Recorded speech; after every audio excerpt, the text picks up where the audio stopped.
Hi guys, it's Ed from Mart TV, and I've got something quite special here today. This is the Sabatti ST-18 from Rangerite, who kindly sent it to me. There's quite a lot to cover. I'll start from the front. So up front, the rifle does actually come from the factory with a removable muzzle brake, which unfortunately I forgot today. However, I have fitted a Wildcat Evolution sound moderator, which is an excellent piece of kit. You can change out the internals, adjusting it to different calibers and for different thread sizes. So brilliant piece of equipment. So I've threaded that on. This is onto its 24-inch tube. This one's in 308 and comes a 111 twist. It features Sabatti's special MRR rifling, or multi-radial rifling, which is an interesting take on things, but we'll come back to that. The fore end is aluminium key mod, as you can see, and I've attached a bit of Picatinny on there for a bipod. This obviously means that the barrel is completely free floated for a max maxi. This is then married to the main sort of central part of the chassis, which is manufactured from an aluminium alloy, and includes these sort of cutouts in here that you can see. And what Sabatti have done, they come up with a new system to suspend the action into the chassis to reduce any errors that occur from tension and torsion. So they come up with this new system that helps marry the two together so they work in harmony. We've got a polymer magazine, 8-round capacity for 308.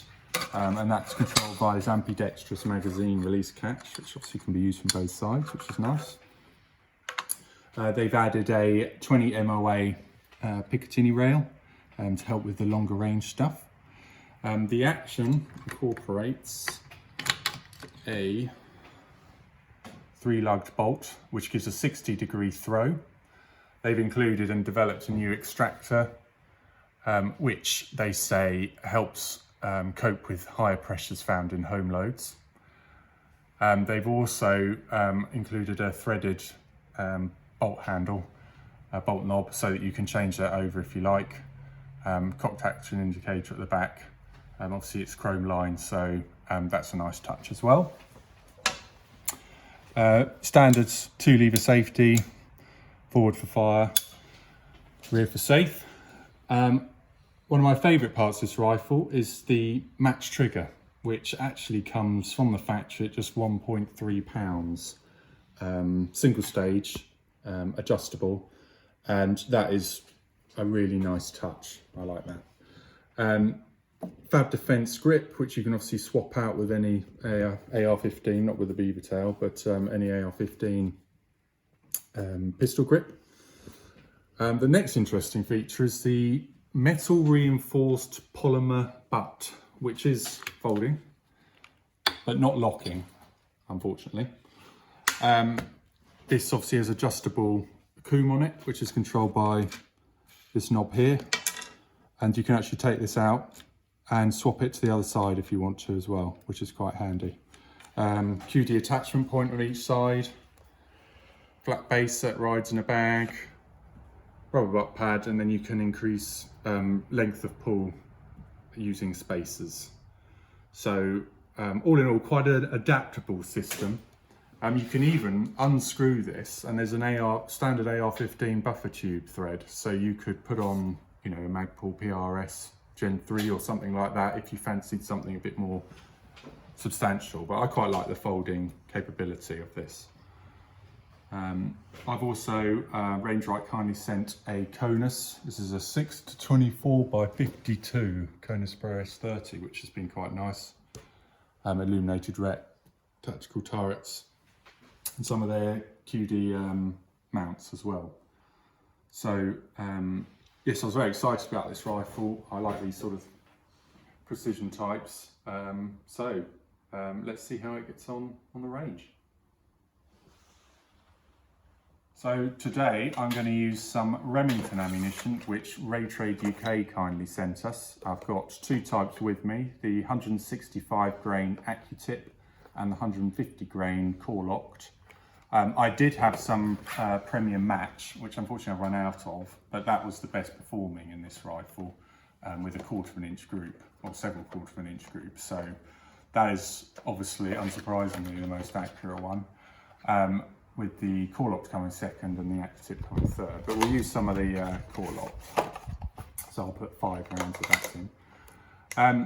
Going back to the rifling, MRR rifling that Sabatti use, they claim obviously increased accuracy. Well, everyone claims that. But the interesting part is the increase in velocity. They claim 12% increase in velocity. And I must say the velocity figures have been healthy, all exceeding the sort of published Remington ammunition figures, which is a good sign.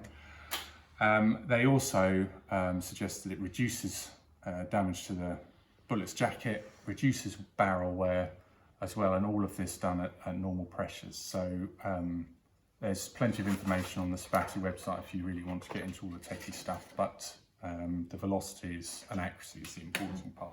Right, so let's load up.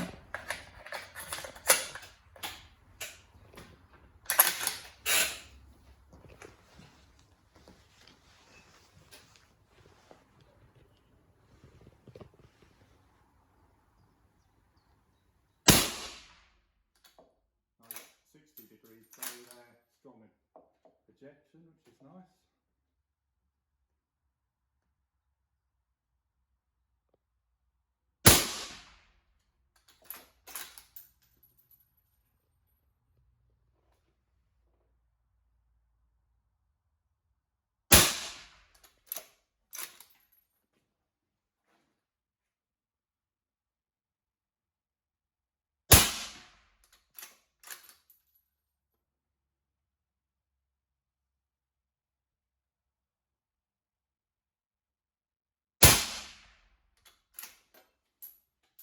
Excellent. So, overall, what do I think? Well, performance out of the box is remarkably good with all the ammunition that I used. And it's all easily achievable accuracy as well. I just find it happens naturally, which is always a good sign. The rifle is available in 6mm Creedmoor, which is quite exciting in the UK, 260, 6.5 Creedmoor, and obviously 308, which is this one's in. And I would like to try actually some of the other calibers, because I think in Creedmoor, you know, you're going to cover all your bases.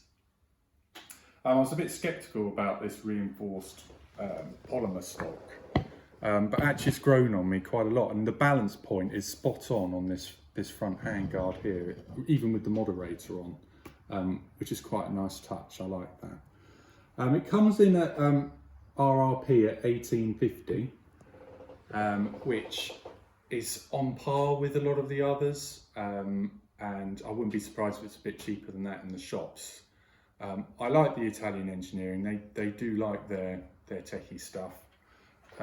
So performance is there, function, reliability, everything. I think this is a real contender and quite exciting. So best check them out. I hope you've enjoyed the video. Any questions, pop them in the comments. Click to subscribe, and we'll see you again soon.